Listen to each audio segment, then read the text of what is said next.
The thoroughbred is a magnificent animal, bred for speed, bred to compete, the sport of kings. Wow, West Coast has it by 6. It's the all-new Let's Go Racing from Parx Casino and Racetrack. It's action-packed and fun for the entire family. 3 of them are right together with 1 furlong to go. Let's Go Racing is brought to you by the Pennsylvania Thoroughbred Horsemen's Association. It's fun to see them run. Welcome to Let's Go Racing. Danny Gibson and Dick Girardi joining you here, bringing you all the latest news and action from horse racing from around the country. On today's show, Oaklawn Park spotlights Superstar Whitmore with a fun day including 2 Grade 3s, the Essex Handicap and Whitmore Stakes. And Laurel Park had several stakes, but it was the 1-turn mile that caught our eye in the Harrison Johnson Memorial. Hey Dick, how's it going? I'm good, Danny, you? Good. Well, it's crazy to think it's been 4 years since we lost Hall of Fame jockey Jose Flores tragically on an accident here March of 2018, and we were able to celebrate him this week at Parx Racing. He was a beloved husband, mentor, friend of many here in the horse racing community. No question, Danny, it is hard to believe it's been 4 years. Look, Jose, I think you could put him up at the very top of the list of any rider that's ever ridden in the state of Pennsylvania. He first had great success at Penn National, then Scott Lake suggested he come here to Parx, where he had unbelievable successes in the Parx Hall of Fame. And beyond just his riding ability, which was immense, it was about how he was as a person. Every jock revered him because of what he'd done and who he was. And yeah, we all miss him. I know Joanne, his wife, it's just got to be so difficult for all of them. But the good news is we have great memories of Jose, and we always will. Absolutely. We were able to celebrate his life this week at Parx Racing, honoring Jose Flores. Here's more on that. Our hearts are heavy with the loss of one of our most beloved jockeys in the history of our racetrack. Jose Luis Flores is Parx Racing's all-time earnings leader and was inducted into the Parx Hall of Fame in 2013. He guided 4,650 thoroughbreds into the winner's circle with over $64 million in career earnings. That North American career wins total ranks 42nd overall. He has won 49 black-type stakes, a true champion. Okay, thank you. Jose began his career in his native Peru. His father was a jockey, and once the younger Flores showed an interest in riding, he began learning the trade at a farm in Peru before serving his on-track apprenticeship. As a journeyman, he moved to Panama in 1983, competing there before settling in Miami and riding at racetracks like Calder, Hialeah, and Gulfstream. He then moved to Canterbury Downs before settling in Pennsylvania, winning the riding title in 1992 at Penn National. Soon after, he moved his tack to Parx, then Philadelphia Park, where he became one of the track's most popular jockeys. Despite battling several injuries the past few years, he rarely missed a day at the track. You see, Flores loved to compete, and he loved his fellow horsemen. Riding was his life. The paddock is the 8th race winner, number 6, Favorite Tale, winning jockey Jose Flores.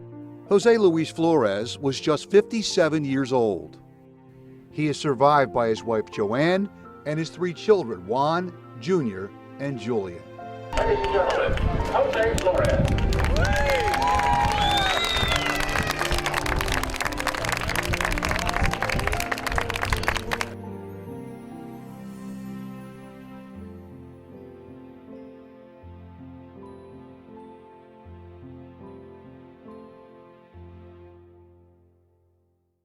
Thanks to Bruce Casella for catching that. It was a really nice ceremony and nice to be able to celebrate Jose. I know he's missed greatly here every day. There is no question in talking to the people about Jose, you get still the feeling of how beloved he was here. Phil, you've seen some really good riders, not only here, but all the places you've been. Where did Jose rank in that group? He was in the top 5. He really was. And the thing that was unique about Jose was his personality. I mean, he had the driest sense of humor. And he's really missed. When you have a rider like that who's so consistent for so long, how often does that happen in this business? I tell you, yeah, he was one of a kind for sure. And you know, like I said, every horse he rode it the same way. Didn't matter what they were running for, he rode hard. Kate, thank you very much. Appreciate it. Thanks. We'll miss him. Now, Scott, nobody had a bigger relationship than you did with Jose. When you came from Penn, Jose basically came with you. What are your memories of Jose? Yeah, I mean, we went back a long time. You know, not only was he just a good rider, a great gate rider, he was a good friend of mine. I mean, we hung out many a times, did a lot of stuff together, and we had a lot of fun times together. What did people not know about his personality that you know that you can explain to the people? He was really dry. You'd look at him, people would think he didn't understand what they were saying, but he got it. You know, he was sharp. Well, definitely a nice celebration and a great memory for sure. And time to get to some local racing here at Parks. It was Monday's 10th race, going 1 mile and 70 yards for the $5,000 claiming tag. Fillies and Mares purse is $18,000, a field of 9. And our post time favorite has to be respected, the number 1, a Little Miss Hot Shot for owner-trainer Miguel Penaloza. Yeah, and she's certainly the speed on the rail, always dangerous. And Danny, I love these old, tough fillies and mares. How about the combined wins? 61 combined wins for this group over their careers. Oh, absolutely. And Carmel Team takes second choice. New trainer Scott Lake for Home Team Stables, 9-5, does get our leading rider, Ruben Silvera. Yeah, I thought this was an interesting claim by Scott. This is a horse that just likes to run in the top 3, 5 wins, 9 seconds, 4 thirds, some 30 starts. And when Scott claims him, you better pay attention. Absolutely. Well, here's the old gals. Gotta love them. Here's Chris Griffin with the call of our local race of the week. They start to sort themselves out into that first turn. Little Miss Hot Shot wanted the front end, has secured. The front end is up by a length. I'm Thirsty is right there in second with a 3 wide. Towson in third. They're pretty strung out. Taylor's Bell not in the mood. Carmel Teeny's in a nice spot as mid-pack. Now 6 back to Galileo's Affair. Lana. And the trailer is Late Running Party in the Sand. They work to the backstretch, 23-3. Pretty quick opening quarter here. Little Miss Hot Shot and right up on the outside. Here comes a challenge from I'm Thirsty. They're now pace dueling up the backstretch. Towson is in behind them in third. Moving closer is Taylor's Bells in a nice spot in fourth. Following that move is Carmel Teeny in the 5th position. Then Not in the Mood. Far back to the rest right now as Lana is to the outside of Galileo's Affair and Party in the Sand. Double digits off the leaders, still a pace duel on the front end. They went 49 seconds for a half-mile time. Little Miss Hot Shot is trying to shake loose here from I'm Thirsty. They're setting it up for Towson, who's ranging up 3 wide. Taylor's Bell is driven along, and Carmel Teeny in the 5th position. Here comes Carmel Teeny. Blue cap is going to be wide, but is coming after the leaders quickly. Not in the Mood is chasing as well from the back. Lana. Galileo's Affair, Party in the Sand, too far back right now as they approach a quarter mile left to go. I'm Thirsty. Towson is about to challenge and take the lead. Here's Towson up on the outside of I'm Thirsty. Carmel Teeny is within range. Carmel Teeny down the center of the racetrack. Towson's got the lead, but for how long? Carmel Teeny, I'm Thirsty not going anywhere. Here's Carmel Teeny who straightens up, and Carmel Teeny to Towson on the inside. Carmel Teeny and Towson. Late run here, Not in the Mood is absolutely flying, but running out of time. Towson has come back. Towson is in front. Not in the Mood late. Towson! And Towson with back-to-back wins for Lee Stables, Jose Rengier, and it's always fun when they win in the winner's circle. Yeah, always. And you know what's fascinating here? Like Carmel Teeny looks like she's got to win the race. Actually took the lead in the stretch, passes Towson. Towson goes back again to win it, and as you said Danny set off a wild celebration of the winner's circle. It did, and good job to trainer Halim Lee. He's done a really good job working with this filly. There were some things they wanted to improve. I know the rider's been getting on in the morning, and they're deserved today. And I'm going to make an assumption since this is a Maryland bear that's named after Towson, Maryland, where I just happen to grow up. So all good. Absolutely. Well, it's time for our first break, but when we come back, it's Whitmore Day at Oaklawn Park. We're going to check out that and more, so stick around on Let's Go Racing. Thomas Shelby and Plainsman still 1-2 and trading punches. Did you know the Pennsylvania horse racing industry has created over 100,000 plus acres of open green space across the state? Space that keeps Pennsylvania beautiful. And we do it with 0 tax dollars while creating tens of thousands of jobs. Now available, an enhanced Parks Racing mobile app. The improved Parks mobile app will feature biometric login through fingerprint or face ID. View wagering information before building your wager.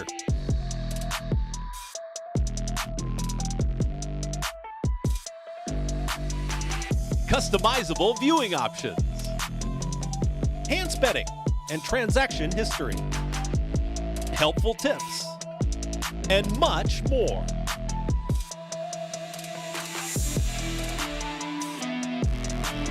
The enhanced Parks mobile app, now available.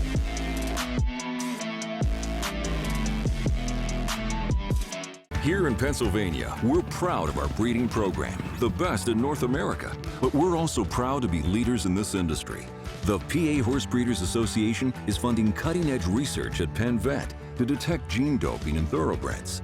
And we endorsed the SAFE Act to help end the slaughter of American horses. Plus, we're pleased to support the aftercare programs set up by our horsemen's groups. Just a few of the reasons why you should join us in Pennsylvania, the premier place to breed and race. Racehorses are pampered, treated with care, and loved. Nothing is more important than their health and their safety. We do right by them, and they do right by us. the hard-working folks Who proudly earn our living. In Pennsylvania's horse racing, and breeding industries. Horse racing is a lot of fun. but it's so much more. It provides tens of thousands of jobs, Jobs and billions in economic impact each year.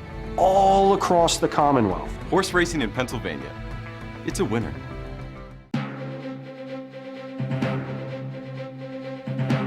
Welcome back to Let's Go Racing. Our national coverage is brought to you by the Chapman Auto Group. If their emblem is not on the back of your car or truck, well, you did pay too much. And let's start right in Hot Springs at Oaklawn Park. It's the Grade 3 Essex Handicap going a mile and 16th. $500,000 purse, big money here. Our favorite is our friends at 10 Strike Racing with Warriors Charge, 3-2. Yeah, Warriors Charge has been just an incredible horse for 10 Strike and now Madaket Stables. Over 1.1 million, Danny. And remember, ran a great race in the Preakness several years ago and comes off a gigantic, almost 10-length win back in January. And look at this team up for second choice. Brad Cox and Joel Rosario with Plainsman at 9-5. Yeah, Plainsman's been pretty good. I remember when he won the ACAC down in Churchill in October, and he's just continued with really solid form and won the Razorback here at Oaklawn back on the 12th of February. Yeah, and coming off a win. Here is the call of the Essex Handicap. Thomas Shelby with an awkward start. Warriors Charge is between horses, and Plainsman is 3 deep, and these 3 are going very fast. Then comes Popular Kid, followed by Hanalai's Houdini. Rated R Superstar is second to last, and the trailer is Beau Luminaire. Thomas Shelby did make the lead, but he had to run fast to get there. From Plainsman in second, Thomas Shelby a neck in front. Plainsman is second. Warriors Charge has been taken back off those 2, but he wants to go. Florent Giroux wants him to sit. Popular Kid is just in behind that one, and he's less than 2 from the front. Then comes Hanalai's Houdini. He's in good striking position, 5th with 4 to make up. 4 back to the 9-year-old Rated R Superstar. Beau Luminaire has trailed throughout.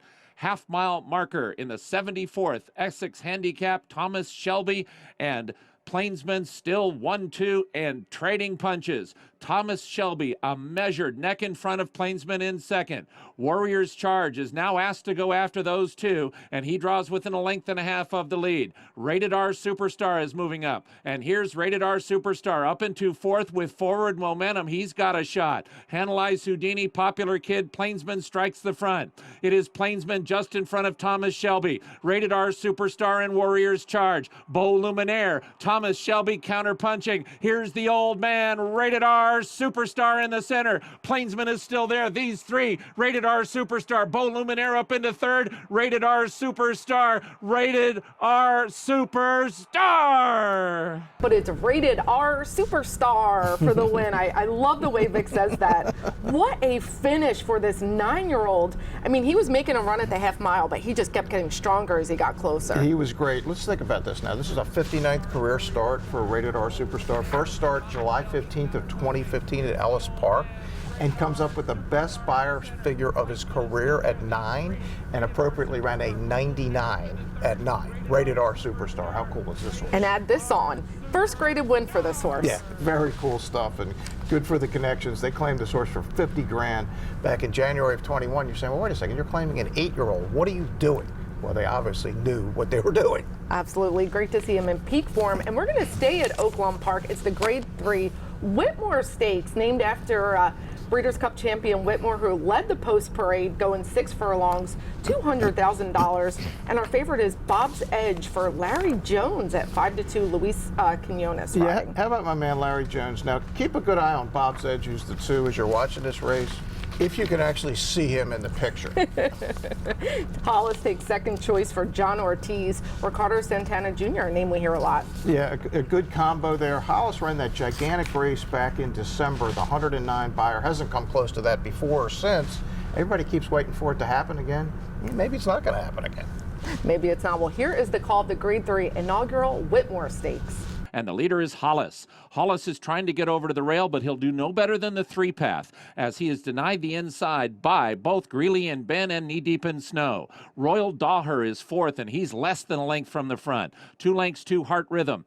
Then comes No Shirt, No Shoes, and Atoka. They've got 5 lengths to make up. A length to Two-Lane Trist, and 5 lengths last to Bob's Edge as they run around the far turn in the 76th running of the Whitmore, and Hollis is the leader. He's a half length in front of Greeley and Ben in second. Atoka is 3 deep in third. Royal Daher just inside of him. Heart Rhythm threatens to run a good one. Bob's Edge still has 6 lengths to make up. Hollis to the final furlong. He leads by a length over Greeley and Ben in second. Bob's Edge is flying in the center of the racetrack, but he's still 2.5 from the front, but he does have momentum. Hollis has the lead. Here's Bob's Edge trying to go last to first, and look at him blow by!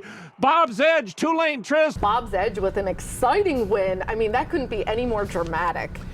Danny, he was so far last. If you were looking, you're going, well, where is the 2? Did he scratch? I mean, what happened to him? Where is he?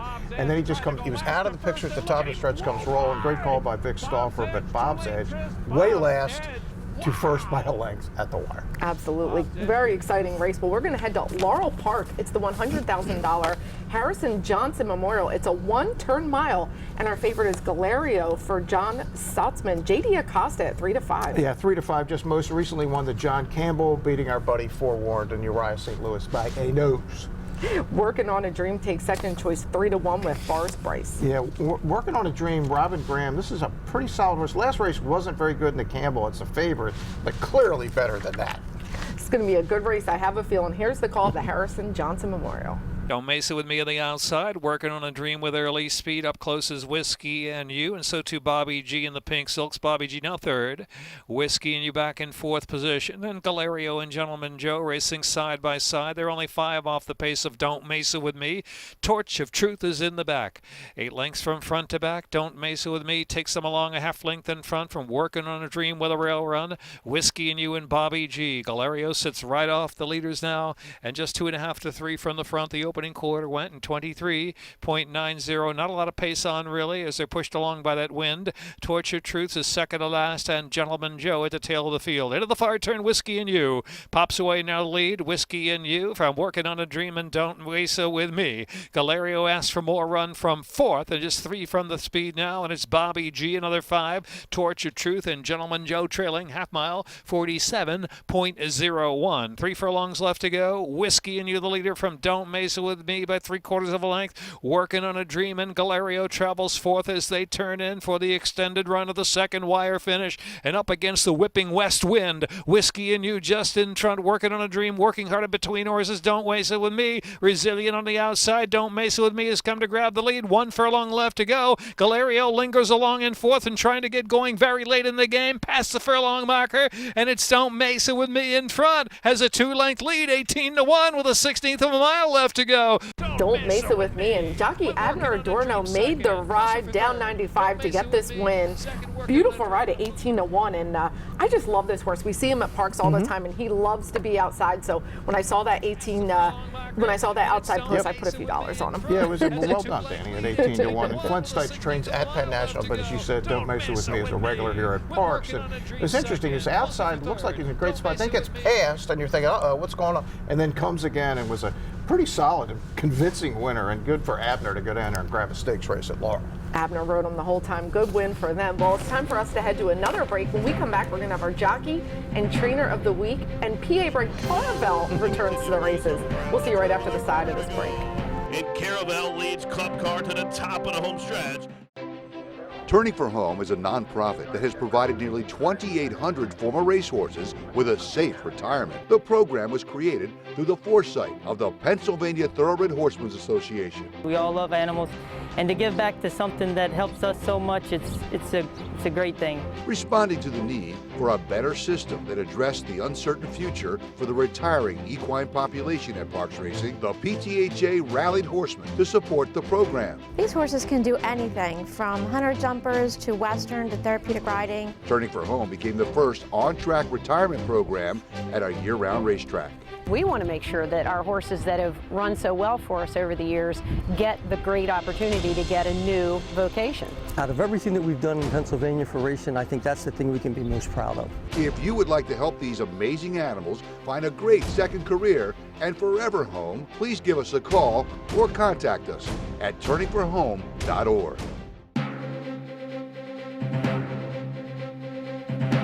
Welcome back to Let's Go Racing. Our Jockey and Trainer of the Week is brought to you by Turning for Home, our racehorse retirement program here at Parks Racing. And Jockey of the Week goes to the veteran, Angel Castillo. He had 3 wins in a row on Monday. Yeah, Angel's been so solid for so long. Sometimes he gets taken for granted, but when you win 3 in a row, people have a tendency to notice. Yeah, absolutely. And he always has this thing when he wins, he goes, Jasta! Everyone kind of does it. It's kind of fun. And our Trainer of the Week is Chewy, Felix Flores Cobo. Everyone knows him around here as Chewy. He had a really nice day Monday. He's been getting the barn rolling. Yeah, 2 wins on any day is enough to get you in Trainer of the Week for our show. Well, we're going to head into race recap, and it starts at Turfway Park in the $100,000 Queen Stakes, 6 furlongs on the all-weather track. Keep your eye on the gray. Yeah, Caravel loose on the lead. We think of her as a turf horse, and she's obviously really good on the grass, 5 wins and 10 starts, but she's unbeaten and maybe unbeatable of a synthetic. She's now 3 for 3, rolling right all the way to the finish line. And she has a new trainer and new ownership. She's now in the barn of Brad Cox, and it looks like she was purchased for a mere $500,000 by Guitar Racing and another gentleman privately at the sale. Not privately, but in the Keeneland sale. And it was interesting. Lizzie Marion bred and trained this horse for quite a long time, and then Bobby Flay bought in. Lizzie kept the peace, went to Graham Motion, and now on to Brad Cox. All I know is whenever this now 5-year-old mare runs, she usually runs really well. Yeah, hopefully we'll get to see her here in Pennsylvania this year. And we're going to head to Santa Anita down the hillside turf in the Irish O'Brien Stakes for our Calbred fillies and mares, $100,000, 6.5 furlongs. You got to respect the number 2 Beckett Taylor, undefeated. Yeah, undefeated, loose on the lead, and with Flavian Pratt going for 7 for 7. And I love these downhill turf races. They're just so much fun. But Beckett Taylor has a late challenge here from Eddie's New Dream, and it is going to come right down to the wire. And Eddie's New Dream ends the unbeaten streak of Beckett Taylor at 6. Eddie's New Dream by a nose.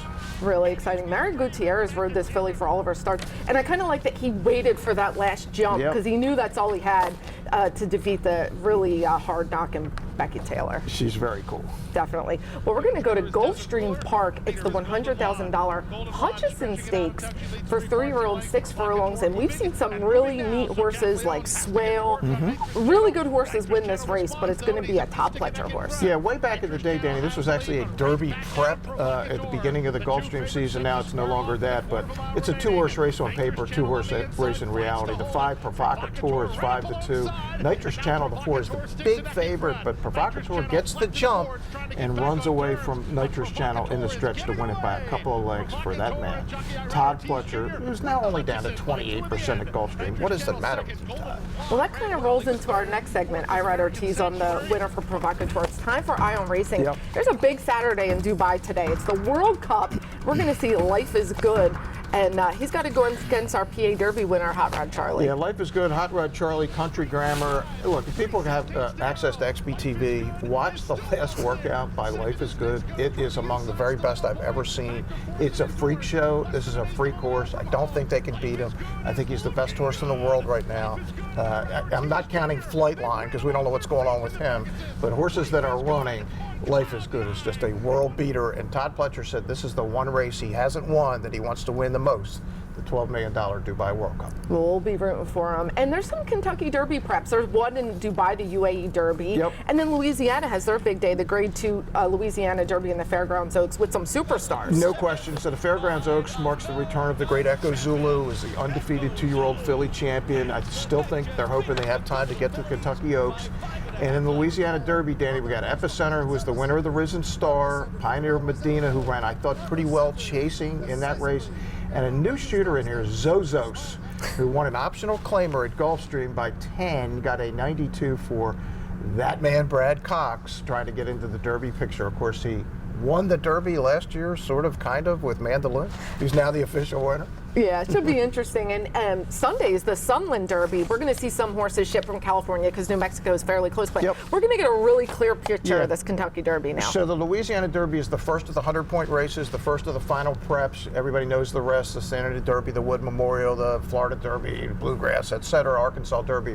But yeah, we're getting to the finish line here. We're coming up on May 7th pretty quick. Absolutely. Well, it's time for us to head to another break. But when we come back, we're going to have news and notes right here on Let's Go Racing.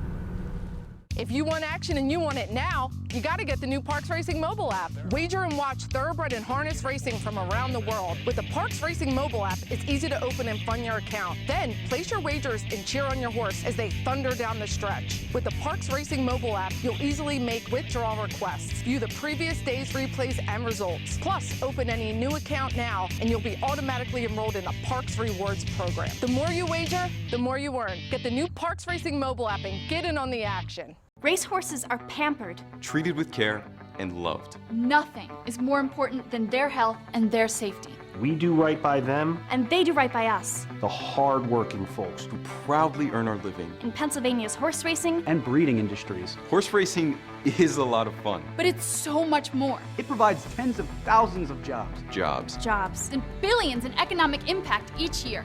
all across the Commonwealth. Horse racing in Pennsylvania. It's a winner. The PA Horse Breeders Association introduces the Pennsylvania Stallion Series. 4 brand new races to be run at parks for PA-sired, PA-bred 2-year-olds. There are 2 $100,000 contests on August 22nd, PA Day at the races. September 24th, PA Derby Day, has 2 more races, each with a $200,000 purse. The PA Stallion Series, yet another reason why Pennsylvania is the premier place to breed and race. For more, please visit PABred.com. Did you know the Pennsylvania horse racing industry provides health care and pensions for thousands of workers who in turn spend their income supporting local communities? And we do it with 0 tax dollars while creating tens of thousands of jobs.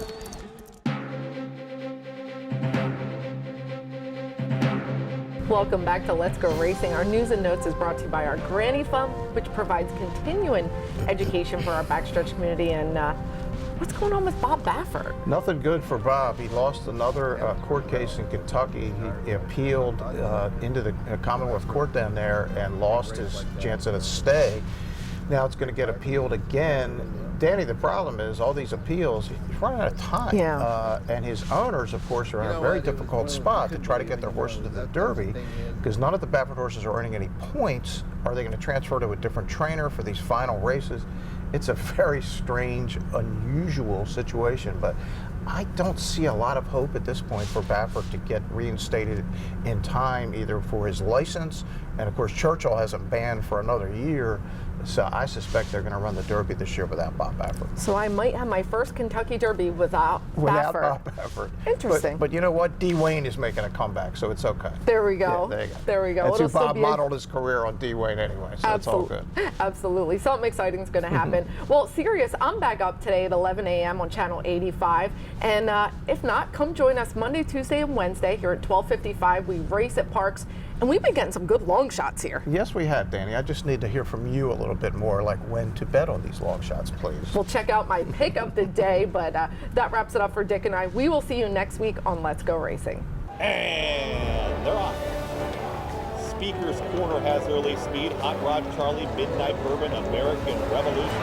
American Revolution, a 16th to go. Hot Rod Charlie is opening up. Hot Rod Charlie will